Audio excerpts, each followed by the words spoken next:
What's up, wrestling fans? Welcome to episode number 467. It feels like we did that a bunch of weeks ago, but that's the one that we're on right now of the Smark Out Moment Smack Talk podcast. I'm your host, as always, Tony Mango. Joining me, as always, is Robert E. Felice. I was upset when I came in here, and then Tony cheered me up by being Tony. So That's good to hear. Tony. Hopefully, I do the same with everybody else too. Hopefully, you enjoy this edition, and hopefully, you chime in and tell us your thoughts on what we're doing here, because this is the Hot Tags of the week. If you don't know what that is the breakdown of the current events and the gossip and the rumors and the scuttlebutt and the hearsay and the who's it and the tea, as my fiance would say, all the other things like that that have went down in the world of professional wrestling over the past few days. We've got some releases, we've got some firings, we've got some signings, we got some games, we got some injuries, and some TV talk. Not a lot of it's sweet. I gotta tell you, not a lot of it's sweet tonight. The only tea that I like is brisk. Well, and that's tea. Brisk is amazing, and I actually just spent quite a few minutes the other day looking at the old puppet commercials. That's brisk, baby. That thing. Yeah. It's like Rocky and Rocky. Like Bruce Lee, I think. Bruce Lee did one too. Yeah. Yeah, we're talking like 96 or something, I think, at the time. Yeah, it's so good. You know, it's pretty sad. I still remember the first time I ever had brisk. Was it after one of those commercials? No, I was at a Chinese restaurant. Oh, that makes sense. It's just this, I never went back to the Chinese restaurant or anything. I was there randomly, and it was kind of one of those things where it was just like, oh, I'm just going to grab a drink out of the little freezer thing. Oh, I'll try this iced tea thing. And then I got hooked on brisk, and that was all that I drank for at least a good 10, 15 years or so. I was the same. I love lemon iced tea. So good. Now what's There's some brisk? Snack talk. I don't know how we got here. Got into snack talk immediately from this episode. We're 2 minutes in, and we're already on snack talk. Man, I might have to have some brisk in the next few days or something now. Well, if you like brisk, hit that thumbs up button. If you don't like brisk, hit that thumbs up button anyway. It helps out. It has nothing to do with brisk, so why not do it? But you should also do the same things that you normally do on everybody else's YouTube channel. If you are supporting a YouTube channel and you're not subscribed to it, then what you doing? That's kind of the whole point. So hit that subscribe button, ring that little notification bell, hit that like button as well, as I mentioned before. Hit that applause button if you feel so inclined to toss a little money our way. It's like a $2, I think, donation or so. So, I would say buy me a cup of coffee, but I don't drink coffee, so buy me a bottle of brisk. There you go. Well, let's come back around to that. There's also the join button where you can be part of the membership side of YouTube, and that's the same thing as the Patreon. So very quickly, if you don't know what the Patreon is, head on over to patreon.com/smarkoutmoment. Check out the tiers that we've got there. They're not tiers as in crying. They are tiers as in levels. And if you donate to the $10 and up side of things, then you will get access to the Patreon and YouTube exclusive Darkcast episodes. Most recent one was the Super Tuesday review that you and Callum had done for Paul Heyman's Smackdown. Who knows what else we'll do? Super Tuesday. It was a really crummy show that existed on a Tuesday in 2002, and we reviewed it because I kept bringing it up, thinking it was a lot better than that it turned out to be. All right, the not so Super Tuesday event. It was not such a Super Tuesday, but we will have Survivor Series 2002 coming your way early next week. I believe it's actually on a Tuesday that you will get Survivor Series. Well, that'll be coming into your feed soon. The Paul Heyman Smackdown podcast is great, and Callum is great for putting it together. Definitely check that out. We got a new episode coming up after this edition of the Hot Tags for Saturday night around like 6 or 7 o'clock, I think is when I have it scheduled. So stay tuned for that. And of course, obviously, if you are so inclined to feel like you want to request some kind of a special feature or something that we haven't done, and you're like, man, these guys are never getting around to Miss the Smark or something else. Maybe you're like, I miss finisher versus finisher, or you just want a specific topic of something. We've done plenty of different Mount Rushmores, but if you really want us to do a particular Mount Rushmore, then, whatever it might be, whether it's a podcast or it's an editorial or blah, blah, blah. Point is, there's a tier on the Patreon that's called Pick Your Poison, and you get to actually pick what you want. And as long as it's within reasonable boundaries, then we'll do it. Kind of the point. So head up to Patreon, check out the YouTube stuff, subscribe, follow, everything at Smark Moment the way that it normally would be. And I'll do some other plugs a little bit later on. But the most important thing for you to be aware of right now is the fact that since we're getting into these topics, I want to hear what you have to say. So start chiming in, telling us what you think about these things, what you think about what we think about these things. I'm going to start off with the thing that I know I have the least to talk about, which is the new signings. They are Alex Zayne and the Rascalz, spelled with a Z, because I guess it's, 2001. And this is the part where I take over because I watch things and you don't. Alex Zayne is a big hit on the indie scene, GCW and whatnot. He's good. He just had his last indie match this past weekend. Dave Meltzer reports WWE picked him up. As far as the Rascalz, the jury's out on whether or not they're actually going to WWE. They're just leaving Impact. That would be a 3-pack of Zachary Wentz, Trey Miguel, and Desmond Xavier.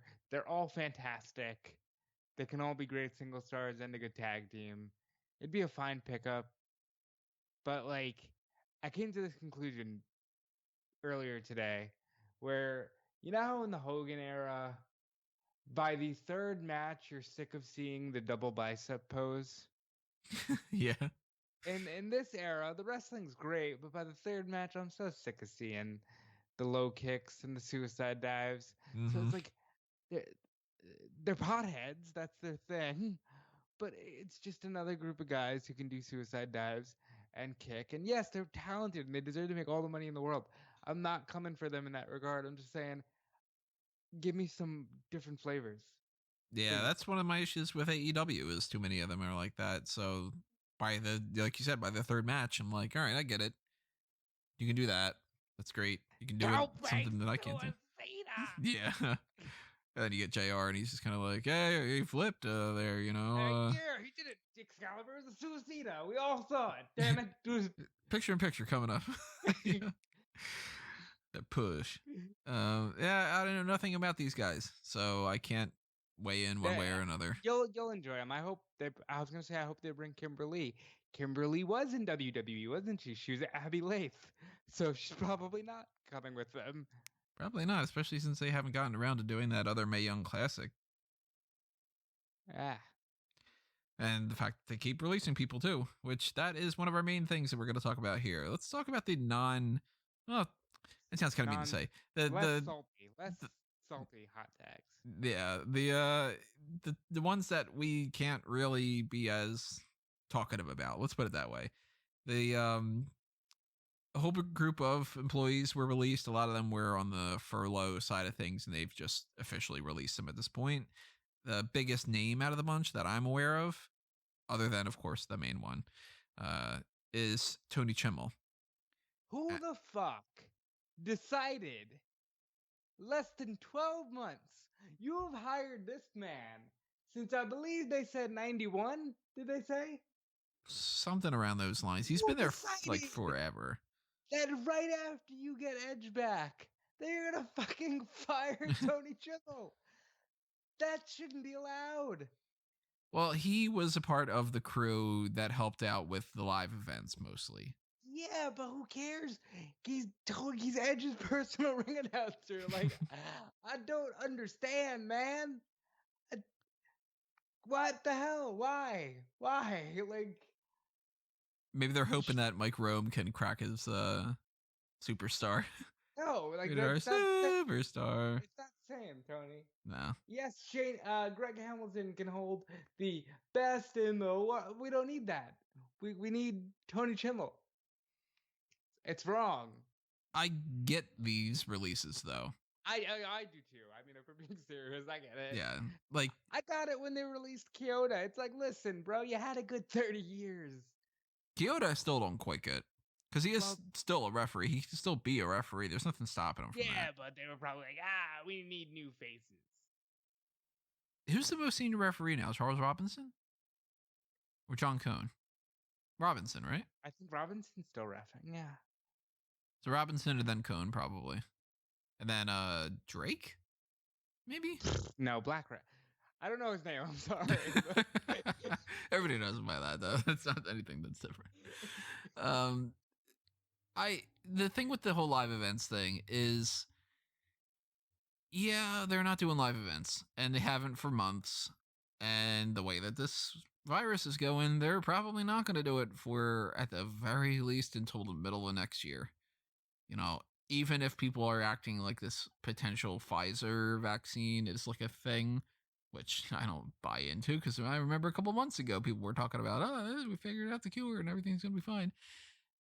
Even then, people are going to be hesitant, and the live events weren't really making them tons of money to begin with. So the current reports going around there, whatever you can believe in, say that that's not necessarily ever going to go back to the way that it used to be. And I don't think that that's necessarily a bad thing. And eventually, if you're a business and you have no ability to make money off of a whole sector of your company, then you can't pay those employees to do nothing. I get it. You know, the WWE is an evil corporation in a lot of ways, but in some ways they're just a corporation. And unfortunately, if there's no job to be done, then there's no need for an employee to do the job that doesn't exist, you know? So that sucks, obviously. You know, it's not good for anybody to lose their jobs unless it's like, you know, they deserve it. You know, it's like somebody's like taking a dump in somebody's food. It's like, yeah, I don't really want to have that, chef. But, Yeah. you know, some people, they continue to work at Papa John's. And Jesus, I agree with you. Let's just worst pizza. It's not good pizza. Like, to be fair, I've never had a Papa John's pizza that had a turd in it or anything, but but I mean, like, you know, do better. Yeah, fix your sauce. And the Chimel stuff, it's like, yeah, it's a shame. I get it though. It's not this type of thing that I would complain about the way that I will complain about that other release. Yeah, but I still miss you, Tony Chimel. You were a great ring announcer. Yeah. Underrated, I think, in the long run. Rock solid ring announcer, yeah. Like a solid 8. You know? Yeah. Like if you didn't have the Fink like to be able to 10. Yeah. You know, Chimel's 8. If you judge somebody based off the Fink, they're gonna look bad. But if you take the Fink out, like I like Chimel better than Lillian. I like the people they have now. Like I think Rome is great. Hamilton's great. I can't tell them apart sometimes. Not a fan of Rome. Francesca Brown, I think her name is, from NXT UK. Not the biggest fan of Alicia Tyler. Was it Andy Shepherd doing it? He's commentary now. Yeah, but I like it better when he was. Andy Shepherd. Yeah, that sucks. That's not as big of a story, despite the fact that it's people's lives and everything. It doesn't want to downplay that, but the bigger story for the releases is Zelina Vega. Earlier today, we're gonna do it right now. Okay. We're just gonna do it right now. Yeah, why not? It seems there's some information out there that points one direction, some of that points in a different direction. It seems like either she requested her release or she told them pretty much, you're going to have to fire me, because she does not want to get rid of her Twitch account. And we talked about it before. She started an OnlyFans under Megan Minx, what is the name? And it seems like that is, if not the main reason, it's like the last straw, essentially, for her to just be like, I'm out. And she also, about 15 minutes before they put it up on the website that she was released, she tweeted out that she supports unionization. So I'm sure talking about that and being on that side of things is, you know, rubbing WWE the wrong way, which I guess there's multiple elements to talk about here. First things first, do you think that she quit, or do you think that she got them to fire her, or do you think that they fired her? I think I'm surprised that they did this to her and not Paige. That is another whole, let's put a pin in that. Because either way, I think it was a mutual thing. And listen, she went on Twitch and she said that she's not going to say anything malicious, and that she's very grateful to WWE for the opportunity, and she loves working with Rey Mysterio, and she thanked Andrade, and she was very overcome with emotion, and and yeah, I think that she said fire me. Like she said, I want to go home. Like I don't want this anymore. I don't blame her if that's the case, because I add something else into this.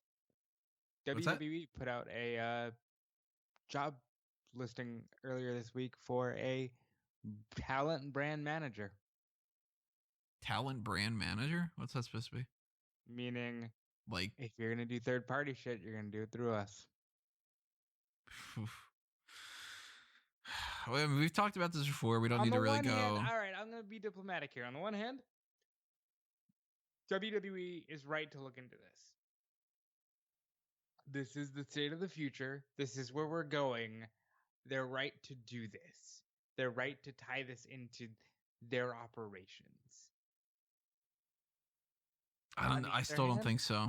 I still think that ultimately people should be allowed to make money elsewhere as long as it's not in competition. But they're going to phrase it like they are teaching you. I don't know why I'm talking like this. They're going to phrase it like they're teaching you to, make your own brand. I still hate it. That's going to be their way around it.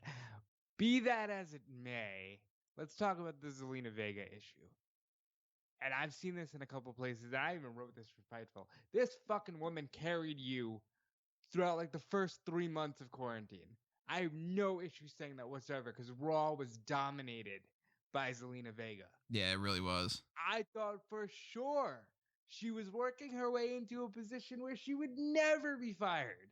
I thought for sure that she was working her way into a position where they would always have something for her because she was doing that much and was being that good.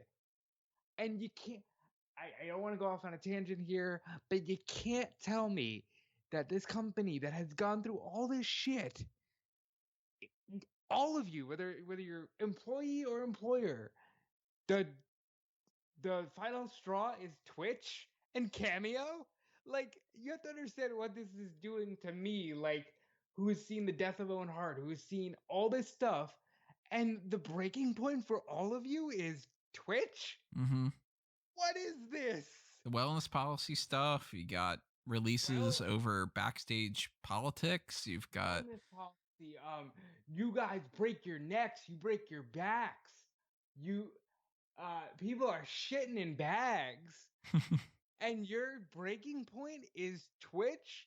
And on the talent side of things, this is where you're going to draw the line at, oh, I want to stream? Are you serious? Like, that is the one thing that for me is just, this will turn into therapy hour a little bit, but like, what? Come on! Out of all this shit, even the speaking out shit that we went through, you're gonna draw the line at Twitch? But see, then I also look at it at the other perspective of this year has been awful. Yeah, just absolutely horrendous. And eventually, the phrase is the straw that breaks the camel's back because of the fact that it's a small thing.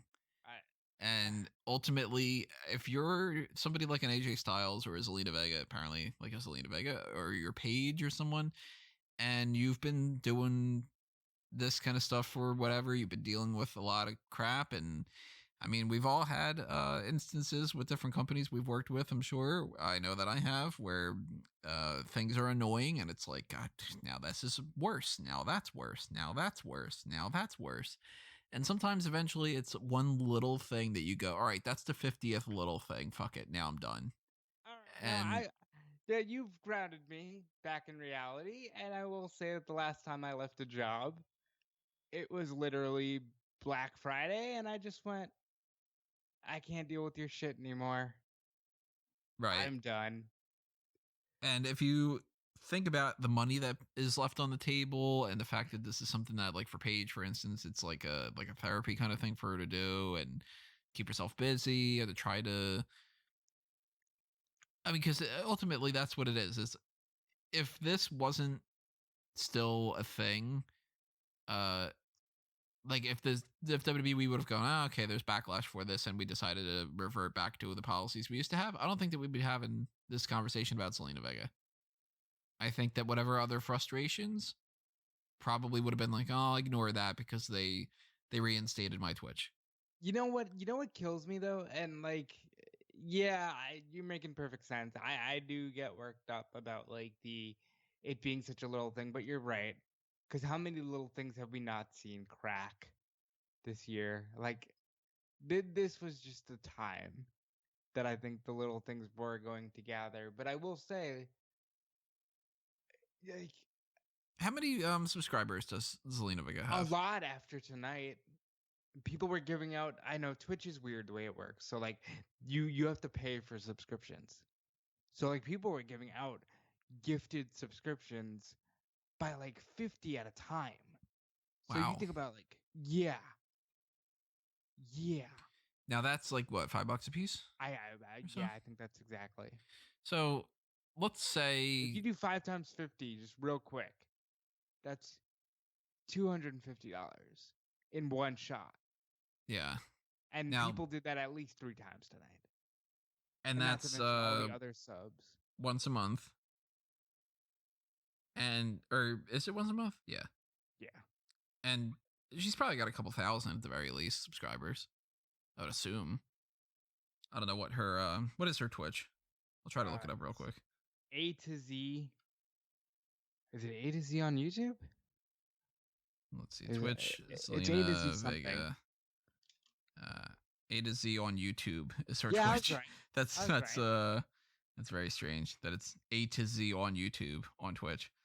Hopefully I don't get any kind of noise in the background of this. Let me mute this. A to Z on YouTube being, of course, Aleister to Zelina, because she is married to Aleister Black. So it looks like she has... All right, am I reading this wrong? Is it 2,000 people that are watching right now? Oh, wow. No, she has 39.9 thousand followers on Twitch. So if she's got 40,000... 40,000 followers, but how many of those are subbed? It's weird. It's like fucking... It's different. Is it the little 2,000 thing? Is that what it is? Or is that people that are like clicking on her thing right now? It might be whatever the number is on the bottom. On the bottom? Like are you looking at her right now? Yeah. Is there like a little lower third on the bottom there that's like pink? No. With a number inside of it? No, she's playing Pokemon Sword and Shield. Oh, wow. Or I think she's actually... Well, I know she actually is playing. I thought she was watching it for a second. Yeah. I don't know. But let's see. In theory, she's got 40,000 people following her. Now, she might not have all them as subscribers. But if she did, which she doesn't, then that would be $200,000 a month. Now, if even a tenth of them, or a fourth of them, I'll go with that. That's easier. If a fourth of them, 10,000 people subscribe to her, she's making $50,000 a month. It's a lot of money to make to play video games and hang out at your house and have fun. Yep.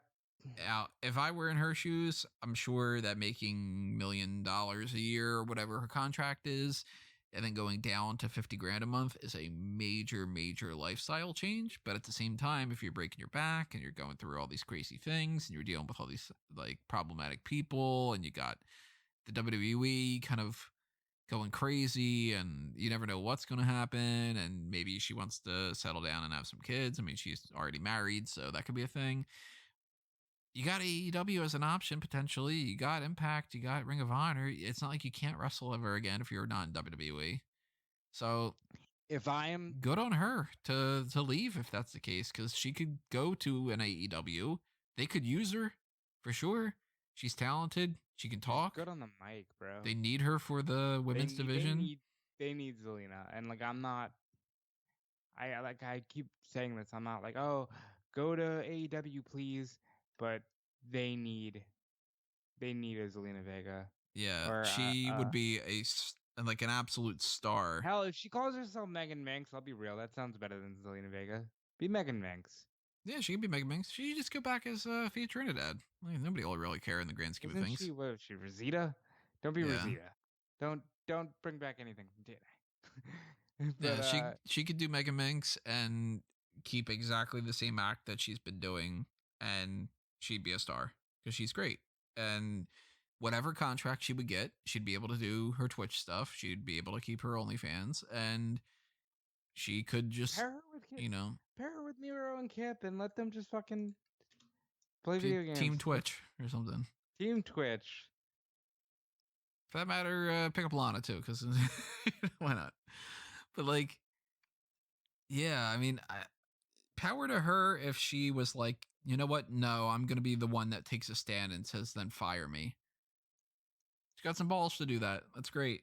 Makes me respect her more. I don't want to get bogged down in this, but why haven't they just let Paige?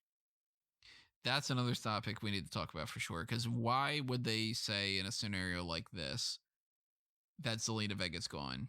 I will give you one potential. Hey, Zelina, you can go work somewhere else. Paige got injured on our watch.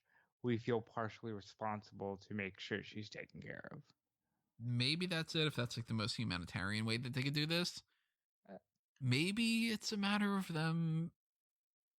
I hate to say something like a preferential treatment type of thing, but maybe it's like somebody like a Triple H. It's just kind of like, nah, Paige is like my girl. Like I feel like I want to take care of her. And Zelina, like, yeah, you know, I really like, because obviously it seems the case, and this ties into another hot tag. Hunter was the one person she thanked. It seems like that's what everybody keeps going down to, which is whenever anybody leaves, I'm pretty sure that the like Gallows and Anderson, didn't she? Eric Young, didn't he? Yeah. I think that he might have. Yeah, I think that like I have a great relationship with Triple H. It seems like everybody's just sort of like, yeah, Triple H is great, and if I could go back down to NXT, everything's great. And now we're getting reports that Aleister Black requested to move back down to NXT too. And if everybody's just like, wow, Trips knows what he's doing, and it's a shame that he's not in charge, and Vince is the problem. My God, how many different signs do you need to change this thing around? Like, what's going to need to happen other than the idea of Vince being like too sick or something to be able to actually do it? Like, at what point does somebody step in and just say, like, this is the problem? Like, let's be real. Nobody's going to step in. It's a shame, though, because really somebody probably should use that wake-up call. And it's not just one person that's been saying these things. And if everybody's just sort of like, yeah, I would still be there if it were for Triple H, and, you know, now I'm thinking Aleister Black might go. And if he leaves, then I don't blame him. It's not like he's been booked really well since coming up to the main roster. He's not won a championship. He's been in a handful of feuds, and most of them haven't even had proper finishes. And if they have, they've been pretty lame. Now he's a pirate or something. What? He's got that eye patch and whatever. Like, it's just, they're not doing anything good with him. He's on SmackDown, right? Yeah. Yeah, you could have told me. I mean, he hasn't been on SmackDown in, I think, like 3 weeks. They moved him to SmackDown when they moved her to SmackDown. Yeah, she wrestled, I think, one match and lost. And he, I think, might have wrestled one match and lost, if I remember correctly, against Kevin Owens. Or maybe somebody else, I don't know. But if he ends up leaving, that's another one. Like, just, I don't think that Aleister Black's the type of guy that you can build an entire company around. But he's a rock solid performer, somebody who could be somebody, you know? Can't just replenish everybody. It's not like WWE has this mentality of nobody can be bigger than WWE and we'll be perfectly fine. It's like, well, the ratings haven't been proven that, you know? Like, and every time the ratings are down and you do your press conference and you talk about, well, the reason why the ratings are down is because of these big stars or whatever. Okay, well, then your self-defeating arguments are kind of like catching up to you, you know? They totally believe that nobody's bigger than WWE. They believe no one's bigger than WWE, but at the same time, without the big people that are potentially bigger than WWE, then no, that's not why the ratings or whatever. It's not bad creative. You can't have it both ways, you know? Listen, I think we Plus, can all they're blame just Brock Lesnar. flat out ignoring that John Cena is bigger than WWE right now. We can all blame Brock Lesnar for instilling that mentality in them. I could blame him for beating Undertaker and setting this timeline in this weird thing. You can. Yeah, I'm telling you, with if Brock Lesnar loses to the Undertaker at WrestleMania, we have no coronavirus. I've been pushing that theory around, and people get a kick out of it. I think it's true. It is. If somebody wants to prove me wrong, invent a way for me to see what that other parallel universe is. That's right. Go ahead and do it. And if you didn't, you know what? Then that means that nobody from the future that realized that that's the thing ever figured out a way to prove me wrong. That's right. So there. Huh. So be it. If nothing changes in the next 30 seconds. 1, 2. All right. Nothing changed. Nope. So I'm proven right. The point is, listen, Godspeed to Zelina Vega. Good on you for standing up for yourself. I hope you have success as a Twitch As a Twitch? Yeah, I was like, I don't know what. As a Twitcher? I was gonna. Twitchy? I was looking for the words. Okay. What do people from Twitch call themselves? They're just streamers, or I guess when they're girls, they're e-girls and shit. So Zelina Vega, A to Z on YouTube, on Twitch. Check her out. At least they make it easy for you to change your name on Twitch. It's not like YouTube where you're like, oh, you're locked in and you can never do it ever again. Yep. Yeah, I am not a fan of this Zelina Vega thing, though. Losing Zelina Vega sucks. That's one less person that I enjoyed. I want to just jump around here to SmackDown real quick and say Chelsea Green debuted tonight, and she has a broken wrist. Oh, that's what it is. Yeah. Uh-oh. She's not the only injury. Apparently, Mandy Rose got injured on Monday Night Raw by, guess who? She's not like most girls, is she? Yeah, Nia Jax gets her 5th injury this year? 6th? 8th? 110th? Something like that.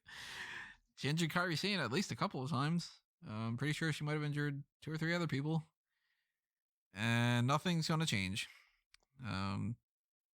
Listen, we'll get back to the Mandy thing in a second. I didn't know that.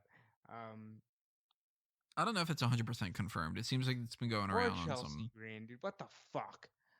She was called up after Mania. They did nothing with her. They finally put her on SmackDown. She's supposed to win tonight, and she breaks her wrist. So she was supposed to win that match then. Yes, Fightful Select reported that she was supposed to break her wrist. Well, she did her job then. Jeez. I'm sorry.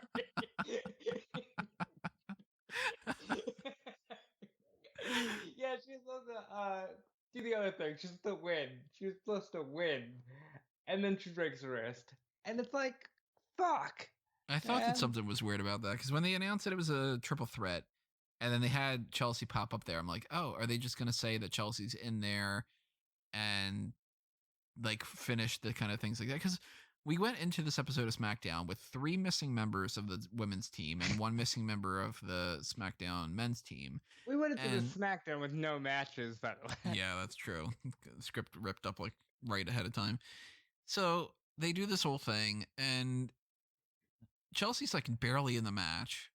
And I'm thinking that that's a way to protect her. Then she just swoops in and wins, and Liv Morgan wins. And originally I had written down before they announced that Chelsea was making it a Fatal 4-Way, I'm like, oh, Liv Morgan wins. They put her in there. I'm like, oh, Chelsea Green wins. Liv Morgan wins. And I'm like, that's kind of weird. Maybe they're trying to get around this by like doing another thing next week where it's going to be like Chelsea against Natty and like some like whatever, that kind of thing. Maybe that's where the feud's going or something.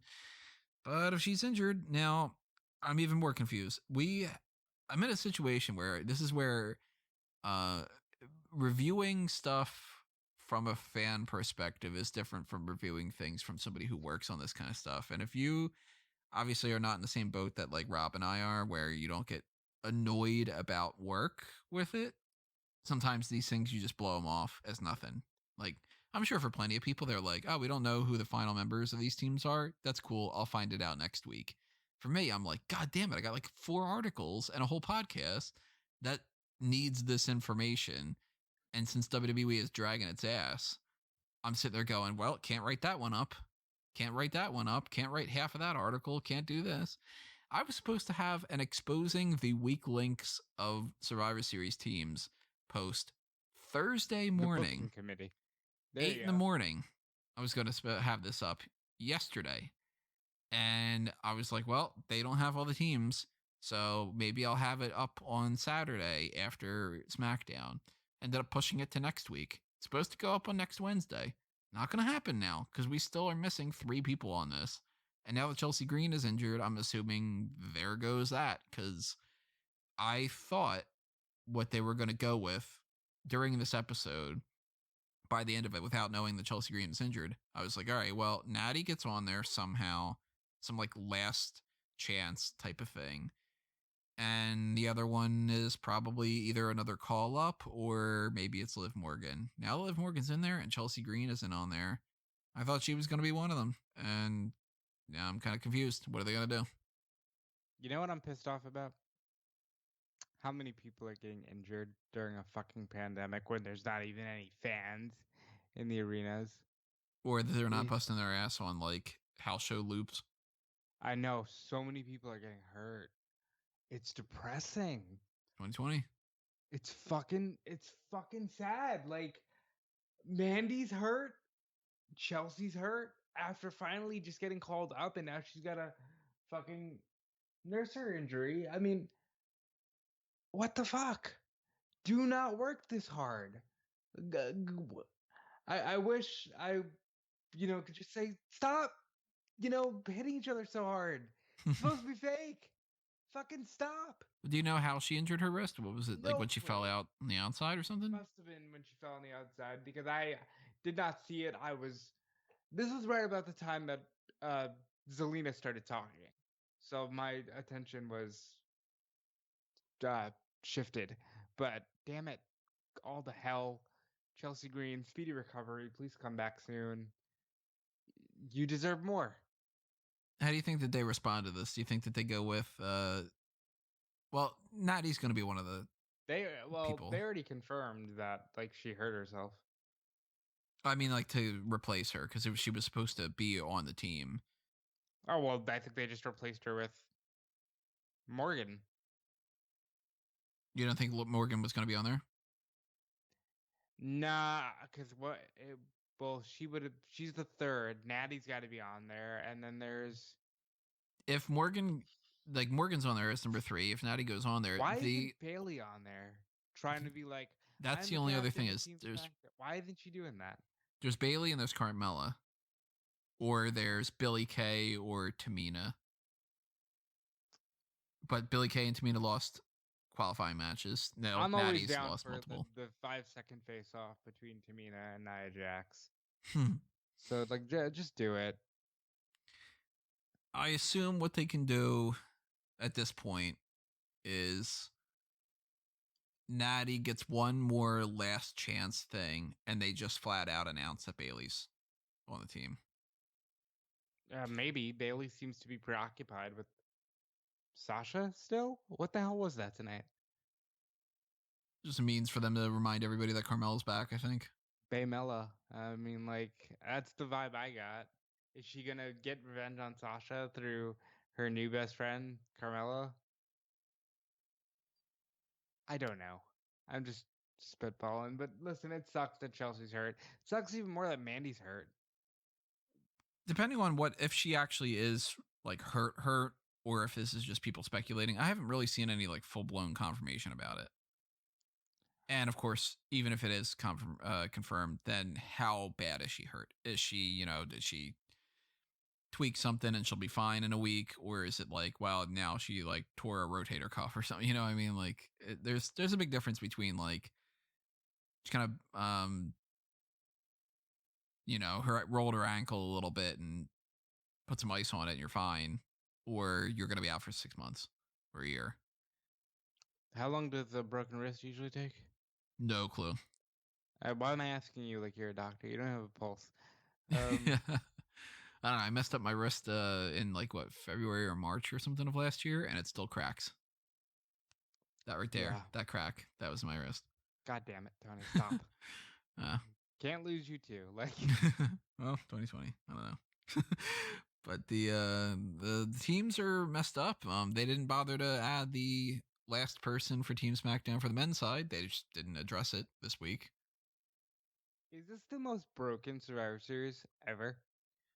I don't know if it's the most broken, but it's the most lackluster build to a lot of these things, because you can tell that these matches are just not what they wanted to do, and they're just like, just do it, whatever, you know.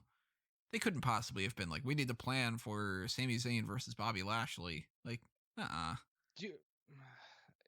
thought okay, can we just talk about SmackDown now? I know we're all over the place here, but like the fact that they're building to Roman versus Drew, and he's not even the champion.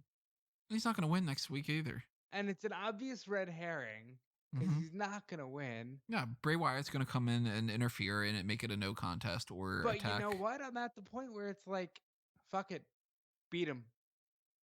Yeah, I want him to. I want Drew McIntyre to beat him. McIntyre and Roman now, so beat him. Not only do I not think that he's going to win the title, I don't even think we're getting a finish at Survivor Series. I think that Bray Wyatt's going to attack, and it's going to be like I think everybody's going to attack. I think Miz is going to be like, I can cash in on either one of them, and then he'll choose Randy, and then McIntyre will come in and kick both of them, and the Fiend will come in, and it'll end with the Fiend. But we'll get there. What are we doing that Wednesday? Next week, yeah. Wednesday. We'll do the typical thing, since we don't know some of the teams and whatever. We'll do the typical thing where it's like, okay, let's do the predictions, not knowing what the predictions are going to be for the full thing, because the card's going to change. And then on next week's Hot Tags, we're going to be like, oh, this is what it changed, and here's our updated predictions. And then on the day of the pay-per-view, we'll go, oh, this changed. And, God, it's fucking frustrating. Anyway, let's see. Let's plug another thing here. Let's plug two things. Merchandise shops, TeePublic, Redbubble. Check them out. Smark Out Moment, Fanboys Anonymous, and A Mango Tees. Go to fanboysanonymous.com if you don't know what that is. Check it out. Just go there. I'm not going to tell you what else it is. You know by now. If you don't know, go to fanboysanonymous.com. You'll figure it out very quickly. It's not like it's like the biggest riddle in the world. Fanboysanonymous.com. That's all you got to do. The other thing I want to plug is the Champs Giving Tournament. Now, we are on round 3, which is the final 4 semifinals. And to give you a breakdown of what that is, let me bring up my results here. Last round, we had these matches. We had Wade Barrett against Mr. Perfect. Guess who won? Mr. Perfect. Wade Barrett. Of course he did. You know why? 2020? No, because, obviously, we have a fan base now, and I know this, so this is good. We should tell our content this way, that is completely about the modern stuff. That's why Wade Barrett won. Shame on you. We had Sting against William Regal. Sting, please? Sting won. I disagree with that one, too. I voted William Regal, but we'll talk about our, full thoughts when we get our breakdown later on this month. So that means Wade Barrett versus Sting is happening in round 3 right now. So go ahead and vote on which one of those you think better deserved to win a world title in WWE. I'm voting Wade Barrett because to me, Sting was in there for a hot minute. So, all right, but when I think about when you say that though, even I, who knows the rules of this thing, is just thinking about. Imagine if they had just gotten Sting in the 90s. Oh, then it's a completely different story. Yeah. We got Owen Hart beat Jake the Snake Roberts. I'm okay with that. That sounds about right. And that sets him up against Rowdy Roddy Piper, who beat British Bulldog. And I'm cool with that too. I'm not. You and Davey Boy over Piper? Yeah, I like Bulldog. Oh, I like him too, but ultimately, at the end of the day, I think Piper deserved it more. Piper didn't need a fucking belt, though. Well, it's Owen versus Rowdy Roddy Piper. That one's tough for me. Barrett and Sting, I'm going Barrett over Sting, but Hart and Piper I haven't decided yet. At this point, I think Owen Hart should just win. I'm cool with that. The fact of the matter is, Owen Hart should have been a world champion. We did a whole mock draft based off of the idea that guys like Owen Hart should have been world champion.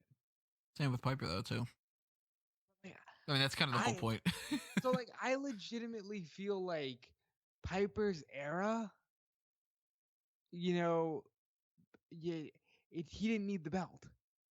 Owens era, he might have needed that belt to keep him in the loop. Well, if you agree or you disagree, you got a chance. You can vote Piper. You could vote Owen. Go ahead and do that. You can go to the little sidebar of smarkmember.com, or you could go to the homepage, or, you can find it a million different places. Maybe not a million, maybe like 20, but close enough. Go ahead and vote. The votes will shut off on the Hot Tags next week, and then we'll have our finals set. And then that'll be carrying us into Thanksgiving and everything. And Thanksgiving will be probably the last day that you can vote on that, because Black Friday is probably when we're going to shut it off and talk about that as our little recap of everything. So let's bounce around here. We are going to save the AEW Games talk for the very last topic. Let's talk about the other TV show stuff. We already talked about a portion of SmackDown. Let's talk about that we didn't talk about yet. Sami Zayn retained the Intercontinental title by countout over Apollo Crews. I appreciate this, because there's a point where I was like getting a little hysterical, like, holy shit, if Apollo Crews just wins this fucking match just because he's not done with the Hurt business, I might snap. I'm glad that he won by countout too. He's a chicken shit heel, so that's good. Yeah, makes Apollo look better. Jey Uso challenged Drew McIntyre to a match. Drew McIntyre won. Not a whole lot going on there. It was an unsanctioned match. Skip over the idea that like they shit all over the brand split. What, the whole nobody's watching Raw, everybody's watching SmackDown, the thing? No, not even that. Just the fact that why is Drew McIntyre there? Is there any reason for that? For this unsanctioned match. Because since it's against the opposite brand, now it's unsanctioned. Somebody likes that word. Probably the same guy who likes Bane. Whatever. Like, you said about the Carmella thing, rekindling the Dolph Ziggler and Otis thing, just so Otis can beat him. Dude, this made me tweet, I want Dolph Ziggler to go to AEW, and I never do that shit. But like, bro, you had Rude distract the guy just for him to scare Rude off and still hit the Vader bomb and still win. Like, I said this on Twitter. We should be sick of Dolph Ziggler being the world champion instead of being sick of Dolph Ziggler not doing anything. Instead of Dolph Ziggler being sick of not being world champion. Yeah. It's so stupid, man. Like, whatever. They're doing a thing now where Chad Gable offered his leadership, mentorship, trainer kind of skills for the Alpha Academy. This is the best part of SmackDown. Yeah, pretty much my best part too, because he just handed that to him, and Otis is pretty much just like, oh yeah, just doing his Kool-Aid Man thing. You got a no holds barred match between Rey Mysterio and I was gonna say Dolph Rollins. Why was I gonna say that? Jesus. Nice. Seth Rollins. That was like, hey, the story's finally ending. It's like, thank God. Yeah, they hammered that home, so God bless, because it's over. It's kind of funny, though, how you can drag something out for like 7 months or however long this has been, and then when you decide to finish it, you're like, all right, now it's over with. Let's just skip like the whole ending, because now suddenly Buddy Murphy helps Rey Mysterio win, and he's like, oh, you're part of the family. We're cool with you. Everybody's fine. I listen, happy ending, whatever. Yeah, I'm good with it. As long as honestly, I'm good with it. I could have done without the step of Aaliyah and Murphy, but even that, like, all right, if you're gonna have a nice little hurrah, I'm fine with it. Now, next week we're getting Rollins against Murphy. Do you think that Rollins is going to lose his spot on Team SmackDown and just kind of fade away with that? Or do you think that they're going to have him just after SmackDown, or Survivor Series, after Survivor Series, and he just is a part of the team, then he just disappears? I think he just disappears. That's more so where I'm leaning. But what do you gotta wrap up the storyline with Aaliyah somehow. You do. I don't care what anybody says. You at least have to wrap it up. Maybe they just have that as like, well, on the sidelines, Buddy must be Murphying. What the? Buddy Murphy must be dating her. He's gonna Murphy her, yeah. Whatever the hell that means. If you'd like to Murphy somebody, drop a comment below. And I'm going to look on Urban Dictionary just to be sure. Because you know what? I'm going to do the thing that WWE didn't do when it came to slapjack. Urban Dictionary, Buddy Murphy. must be Murphy. Buddy must be Murphying. So let's see what Murphy pops up on here. The number one result for Murphy is the best guy you will ever meet. A Murphy is often overlooked, but simply put, he is a king among men. He will gladly give you the shirt off his back and ask you for nothing in return. He is a lover and not a fighter. He'll defend what is right and your honor. A kindred spirit, ridiculously good-looking, kind-hearted, hardworking. Aaliyah wrote that. Maybe. You know what the second definition is? Please tell me. The perfect name for a giraffe. So, all right. So he's going to perfect name for a giraffe. Her. And thank God it's pretty much over. We only have one more week of this crap. They got the Natty thing. Liv Morgan's on the team, and Street Profits still want to figure out how they can beat the New Day, and that's it. There's nothing really else going on SmackDown. I love this story, and they better not give the belts to the Hurt Business. Oh, I'll be pissed if they do that, yeah. Let's go back to Monday Night Raw. We got some stuff on there. Riddle got his second chance qualifier. He beat Elias and Jeff Hardy for that. So Matt Riddle is now on the team. He rounds that out. It's a pretty good team. They did a little thing later on in the show where they were all like arguing, and Riddle was giving them some team nicknames. Matt Riddle and Keith Lee beat Sheamus and Braun Strowman. Braun Strowman apparently a babyface again, even though he's just teaming with Sheamus, but some reports are saying that that was their idea of turning him. It's a weird way of turning him, that's for sure. Yeah. Did I mention that I hate the build to Survivor Series? No, but it bears repeating. I mean, like, I've never cared less about Survivor Series. And in fact, the one thing I care about is the farewell to The Undertaker, which shouldn't be happening in front of nobody. Yeah. What's that? I apologize for this. I apologize for the scatterbrained episode of the Hot Tags. I apologize. We've been worse. Come on. I don't know. This feels worse for me, but we've been way worse than this before, haven't we? Everybody, drop a comment below. Tell us the worst. Yeah. You know what was making me kind of scatterbrain? How many times I had to update the 24/7 championship changing hands? Okay, so I'm gonna break the fourth wall here of Fightful, and I hope nobody listens to this, and I hope I'm allowed to do this. But this episode of Raw was so bad, specifically this segment was so bad, that Fightful internally decided, okay, I don't think we need a full staff on hand for Monday Night Raw anymore. I think one person can handle it. You mean you don't need multiple people to type out that R-Truth retained won the 24/7 championship and then lost it to Tozawa, who lost it to Eric, who lost it to Gulak, who lost it to Tucker, who lost it to Gulak, who lost it to Tucker, who lost it to Grand Metalik, who lost it to Lince Dorado, who lost it to R-Truth. Yeah, I mean, this was so bad that people were just like, I'm done. I can't do this show anymore. To the point where they fucking referenced it on SmackDown. They literally had Roman Reigns say, nobody's watching Raw.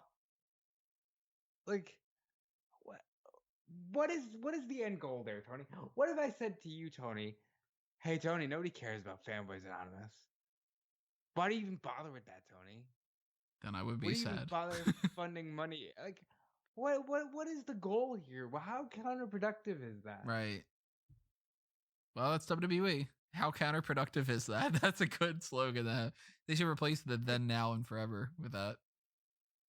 I mean, it's so frustrating to see people beyond frustrated with this brand. And the funniest thing about that to me was I did not watch Raw.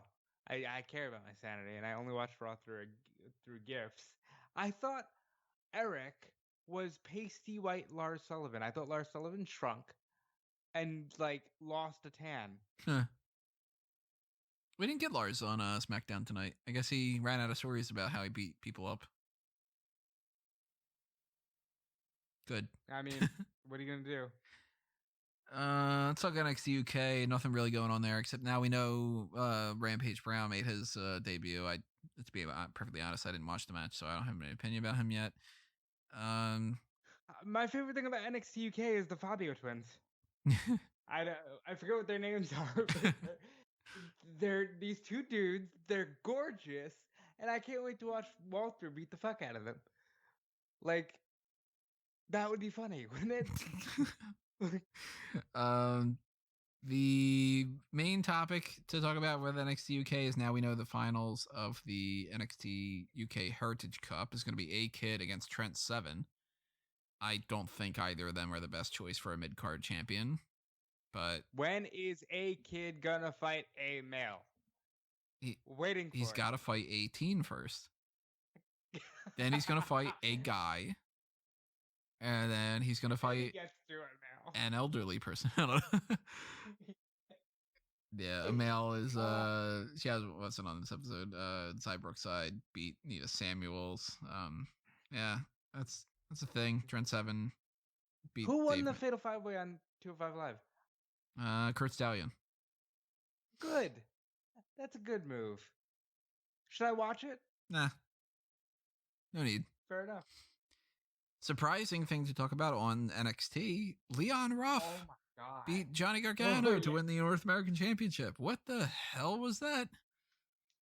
I, unfortunately, was on play-by-play coverage for All Elite Wrestling, so I did not get this. And then I see former Smark Moment writer Carlos put in the Fightful chat, I guess I have to get this title change. And then I look, and there's awesome photos of Leon Ruff losing the belt because he's so small that it doesn't fit around his waist. I think this is the funniest thing NXT's ever done.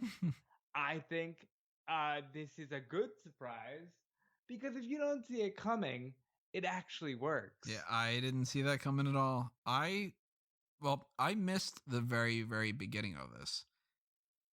I was trying to change the channel and we're having some like connectivity problems where it just wasn't changing. Actually, there was something going on with the recording, and it was I was trying to record Dynamite, and it would just, whenever I switched it over to NXT, it would just stay on Dynamite, and I was like, I don't know what's going on here. So by the time that I switched it over, I'm like, oh, it's Leon Ruff that's fighting him. Oh, okay. Well, then I'll just start typing out Johnny Gargano beat Leon Ruff to retain the championship. And then next thing I know, he pins him and wins. And I'm like, what? Like, what the hell just happened? Oh, it's got to be a non-title match then or something. I missed the beginning of it. And no, lo and behold, he is the new champion. I have no idea where they're going with it on this.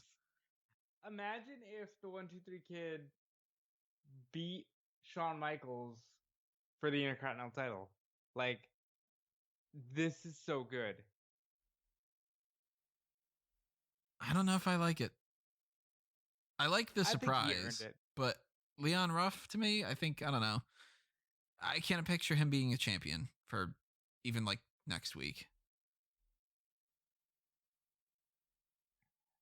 I like this a lot. Yeah, this is good for me. I think Leon Ruff earned it. He was the whipping boy for the entirety of the early days of the pandemic. He got beat up by Sheamus. He got beat up by, I think, Damian Priest. He got beat up by, I think, Loomis too, right? Like, he was the job guy. Like, I know his name because he was the job guy. And now, like, he tweeted this morning, he's like, I woke up with the Aja, the ref on NXT, on my left. I woke up with my dog at my feet, and I woke up with the title on my right. I can't wake up on the wrong side of the bed. And, like, that's the story you need in 2020. And I'm happy for her. Other than that, what else happened on NXT? I mean, we got Santos Escobar beat Jake Atlas. They got this thing with Boa going on now. This Xia Li didn't show up for her match with Raquel Gonzalez. Boa came out to say that she wasn't showing up. Raquel beat the crap out of Boa, and then some guy came over to Boa. No idea who the guy is. Some extra. Handed him a letter, marked his wrist with some kind of symbol, and there was like all this like white dragon symbology going on. Where are we going with this? Who is behind this? No idea. It's time to did they hire Shima? What's happening here? That's a story that I'm interested to see play out. I have no idea where this is going. So that's cool. It's because who is a popular Chinese wrestler? I mean, John Cena spent a lot of time in Japan. Or China? Is it John Cena? Is that the lightning strike fist or whatever it's called? Is that the gonna be called the dragon something now or whatever? Yeah, I don't know. Kind of cool though. I love it. Timothy Thatcher beat Dexter Loomis, and Loomis afterward got attacked by Cameron Grimes. And where's he going, Tony? Straight to the top. No, straight to the what? Straight to the moon. That's right. Cameron Grimes. Great dude. Love that guy. Candice beat Tony Storm. Andy Hartwell was revealed as the Ghostface masked person, which we knew that was the case. My favorite thing about this, and I don't think it was shown on TV, was Candice going, "Look at her. She's basically my daughter." I was like, I don't remember seeing that. Awesome. Well, let's round this out here talking about AEW. Now, Dynamite, I don't have a whole lot to say about Dynamite itself. MJF is in the inner circle. The balloons didn't work. That was funny because it was storming like crazy over here. We got Jade Cargill is trying to set up a thing with Cody Rhodes feuding with Shaq. I guess. Wait a minute. You this is the funniest thing I've seen because Cody's talking, and he actually looks like he's about to set up a feud with MJF, and this woman pops up behind him, and this chick is built. She looks like a star. You ever look at somebody and just go, "Oh, you look like you're somebody"? That's how this Jade Cargill looks. And then she's cutting a promo on him, seemingly about him having a small penis. And I'm like, all right, is she gonna say we were screwing? And then she starts talking about giants. And I do a quick rundown in my brain of who's available, who are they, who can they hire that's a giant? And I'm thinking, that Anthony Ogogo's not a giant. What's happening here? And she's talking, and I go, in the Fightful chat, jokingly, I said, I think she's plugging Shaq. And then she goes, "Oh, congratulations on your name. I guess you're not man enough to handle one name, but I know who is. Shaq." And I'm like, oh, beautiful. They're bringing in Shaq. Shaq versus Cody? What? I think this is great. Legitimately. I think it's absurd, but I'm interested. But is that not what wrestling is supposed to be? It's absurd, but I'm interested. Obviously, the match for Shaq to have is Shaq versus Big Shaq. Mm-hmm. But Shaq said, never mind that. I'm going to go to the Go Big Show. And now I'm working with Cody. And now I'm going to have a match against Cody Rhodes. I think this is tremendous.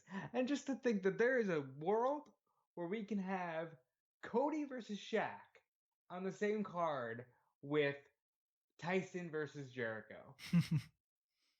You laugh, but when Tony Khan tweets about the balance of power will shift in wrestling, that might actually do it, because people might actually go, okay, what is this thing that has Tyson and Shaq?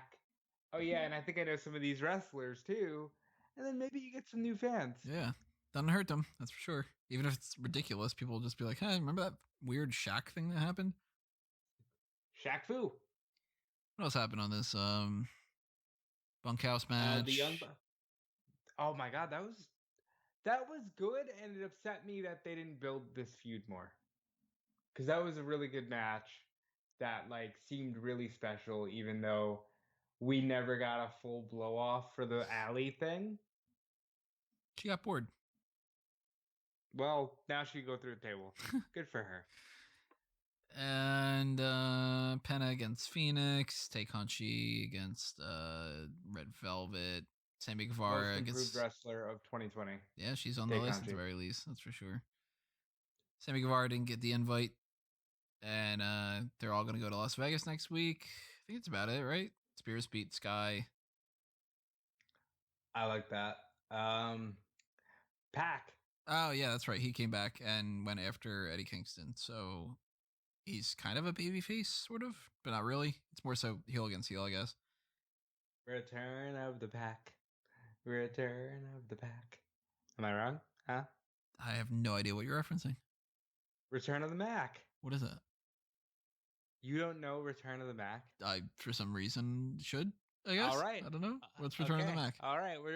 We're just gonna move on because Tony doesn't know one of the biggest songs to come out of the 90s. Return of the Mac. Who sings it? Mark Morrison. Not 96. ringing any bells. Yeah, what? I don't know. Maybe if I heard it, maybe that would be the case. I don't know. Can't listen to it now because then that'll get a copyright infringement. Yeah, I'm gonna play it for you as soon as we got this. We stop recording. And the last thing for us to talk about on these hot tags is AEW Games. They showed off this presentation that was making fun of the whole thing with like Steve Jobs wearing like the black turtleneck and everything. It got to the point where I was like, all right, I'm getting sick and tired of this. This isn't funny anymore. And it went on way longer than I thought it should have, especially because the joke wore thin pretty quickly. And to be perfectly honest, I don't really like anything that I had seen. Now, I am not a gamer. I am far from the authority on this kind of a subject, so people shouldn't listen to me as any kind of credible opinion about this. But they showed off 3 games: console game, a mobile game, and a gambling game. Which will also be a mobile game. Yeah, and the mobile stuff I hate. I hate it all. I think it's all dumb. I never understood this whole idea of like you collect fake cards and you can do this and you can that's just stupid to me. So, okay. So let's break this down real quick. You mentioned the presentation. I was not bothered by this. I saw so many people bothered by this, and I'm like, yeah, I'm more bothered by the tickle butt they put in their wrestling. I'm not bothered by them spoofing Steve Jobs on a gaming presentation. If it would have been like 5-10 minutes shorter, I would have liked it a lot more. Fair enough. Mobile game. The Elite General Manager is the name of it. GM games are fun. Obviously, this is a take on GM mode from SmackDown vs. Raw 2006 and 7. I hate that it's a fucking mobile game. I hate that it's a mobile game because I think mobile games are bogged down with microtransactions. And hopefully they don't bog it down with microtransactions. Yeah, they will. And even then, I don't want to be hooked to my phone to game, man. Like, put it on the PC. Hell, put it on Facebook gaming. Isn't that a thing? I've never used it, but I've heard that's a thing. Like, use that. Why should I be stuck to my phone if this game ends up being really good? Because it's all the microtransactions. That's all that matters. And then, listen, I know nothing about gambling. I thought the trailer was fantastic. I thought one major thing during that part. John Silver is a star? No, I mean, I always think that because that's just true. But this is just further proof of what I've been saying for a while now. Somebody, maybe it's Tony Khan, maybe it's somebody else, somebody in AEW is obsessed with gambling. They have had so many things that revolve around gambling that don't need to. Double or Nothing, cool. It was the second show. It makes sense. Double or Nothing being a regular show, all right, well, whatever. The Casino Battle Royale, funny name, pun off of... for Double or Nothing. For Double or Nothing, yeah. Because it's a gambling-related theme. It's in Vegas. It's a pun based off of one of my favorite Bond movies, so, like, cool. But the casino ladder match and the tournament for the women's tag team tournament, what did they call it? The Deadly Draw. And they had the whole, like, I'm picking out this, like, poker chip thing. And there's, like, 20 examples of this. So the only thing I will say this. I like Double or Nothing because it's going to take place every year in Vegas. and it works. Didn't take place this year in Vegas because there's COVID. I like that's the only thing I like about the game too, by the way, that it's called Double or Nothing. I think that's funny. The Deadly Draw is just because WWE didn't let him have Lethal Lottery, and he wanted to pay homage to his dad's thing. The Casino Ladder match, that was just lazy. That was just sheer laziness. Like you couldn't find another name for your ladder match. You had to have them grab a big poker chip because you're They didn't lazy. even have the whole Like, cash in thing because they could have said, I'm cashing in my chip. They didn't even do that. yeah. But yeah, I know nothing about gambling. Thought the trailer was cool. The uh loved the name because it's appropriate. The console game I can tell you a lot more about. The console game to me looked like WWE All Stars, and that was 9 years ago. I see a lot of people getting bogged down by that.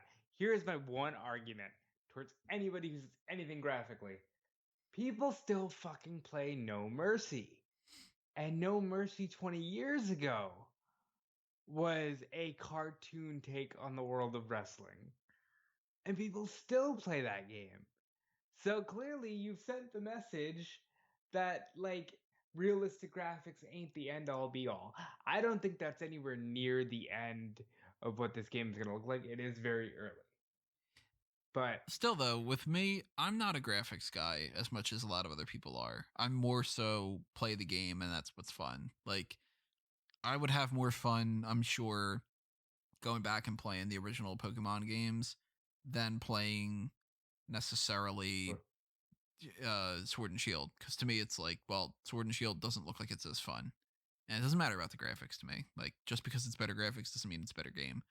But when they show these trailers and they only show you pre-rendered cinematic things, not gameplay, then you got to go based off of the graphics because that's all they're selling you on. And at that point, then you go, well, they don't look all that impressive. well, I think that the reason they took that route is because of the fact that, hey, you want a No Mercy style game? We're going to give you hyper realized graphics. I do hope they improve them slightly. I'm not as like, these guys has to look better because maybe the way the camera will look, it will look good. You know, we don't know yet. All we've seen is Shida, Jericho, and Omega. From what I got from the one clip that we saw, it's going to be very counter heavy, which is good because so is AEW wrestling. Um, and they're going to allow you to have intergender wrestling, which I'm fine with, and which I think, hey, that's kind of cool. Yeah, it's a video game. Now, Who cares at that point, you know? the meat and potatoes of this is they're working with Ukes, who developed the WWE games for 20 years before they left, leading to the absolute clusterfuck debacle that was WWE 2K20, which led to literally WWE going, we're not even going to put out a game this year. Wait till next year. They're the people working with AEW now. Now, they had said last year, we have a new engine ready to go. How much of that engine went into this AEW game? How much of this AEW game is actually ready to go? Yeah. Because we know we're getting it next year. Are we going to get it within 6 months? Or are we going to get it within, 12 months? But we know we're getting it next year. They're working with Ukes, who's done every WWE game, good and bad, for the last 20 years. But of course, everybody always goes back to No Mercy, and they literally got the director of No Mercy working on this game. It almost feels like you can't miss, but there's also so little to go on here, right? Like,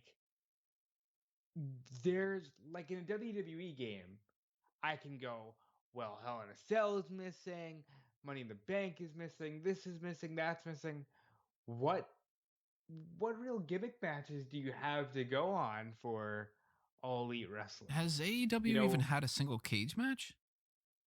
They've had one cage match. It was Wardlow and Cody. Oh, that's right. And it was, I want to say, earlier this year, maybe pre-COVID 2020. I think it was leading into Full Gear last year. No, it had to be Revolution because it was leading to Cody versus. Oh wait, that's right. Yeah. Wardlow. Yeah, because Wardlow wasn't with MJF at that point. Yeah. So, like, are you gonna give us cage matches? Cool, but do you give us 4 ways? Do you give us 3 ways? Do you give us, how many people are on the roster? See, here's where I get into a little bit of fantasy booking. I think that they're gonna pad this shit out with people from Impact, people from Stardom, and people from the NWA. That is me speaking as an individual. I think that's what they're going to do. Because Virtual Basement is a gaming development company that is working on a video game for wrestling. And Impact made all of their signed people pull out of that game earlier this year. They know they have the stuff for Stardom, and you can always throw Nick Aldis or Thunder Rosa or Serena D. Well, Serena D signed by them, or like Allison Kay. You can always throw them in the video game too. I think that's kind of the way they get around this. And then it's like, oh, cool. You can play in the Impact Arena, and you can because right now, if you make a game right now, it would almost be like so bare bones because AEW as a company, they have like what 4 stages total. They have like All Out, Revolution.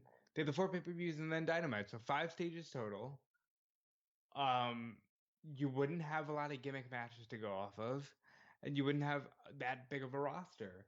So in that case, then you're gonna get a game where people go, well, this better be fucking gameplay heavy. So I think you pad that out by working with all these other companies. Maybe even a Ring of Honor, Why not?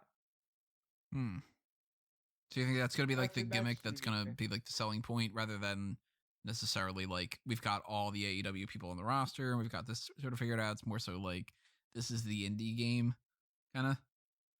I think it'll be it'll be like the whipped cream. You know what I mean? Like you still got the main dessert of like we're giving you a good wrestling game.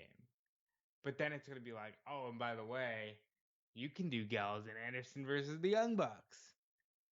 Like I think that would be really cool. Time will tell, but I think that's a way to get around it. Well, I guess we'll figure out when we figure it out because they didn't have all that information right now at the very least. And now we know AEW Games has 3 things to follow. If you are interested, I'm not going to get any of them, not even the mobile ones. But I would love to hear more about this, so I will be tracking it, even if it's not my thing. Of course, when we know more information about that, we'll talk more about that on future episodes of the Hot Tags.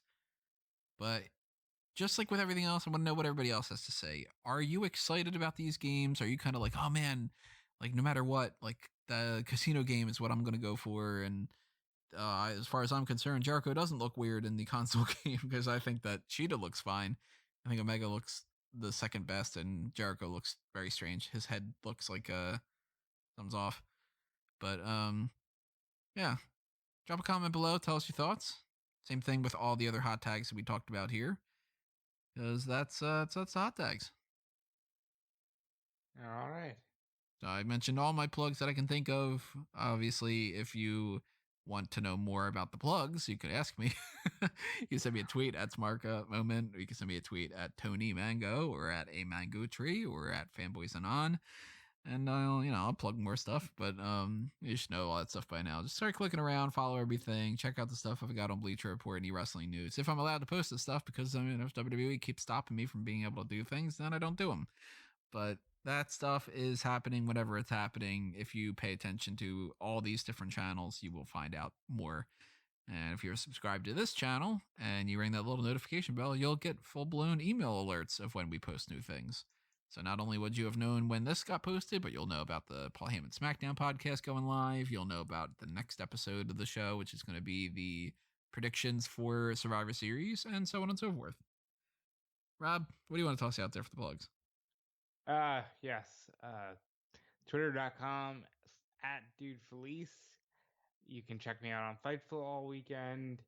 You can check me out on WrestleZone during the week. check out the Paul Heyman Smackdown podcast. Check out everything I've got going on. Check out everything Tony has going on. Because when he's doing well, we're all doing well. And yeah, that's it for me. All right, that's it for both of us, everybody. We hope that you enjoyed this edition. We hope that I somehow, by being me, made you feel better since like at the beginning of this. Yeah. And we will be seeing you next time, everybody. Stay safe, wear a mask, be nice to people, toss a coin in a fountain somewhere and make a wish. I don't know. And we will see you next time, everyone. But for now, this has been another Smark Out moment, and we're being counted out.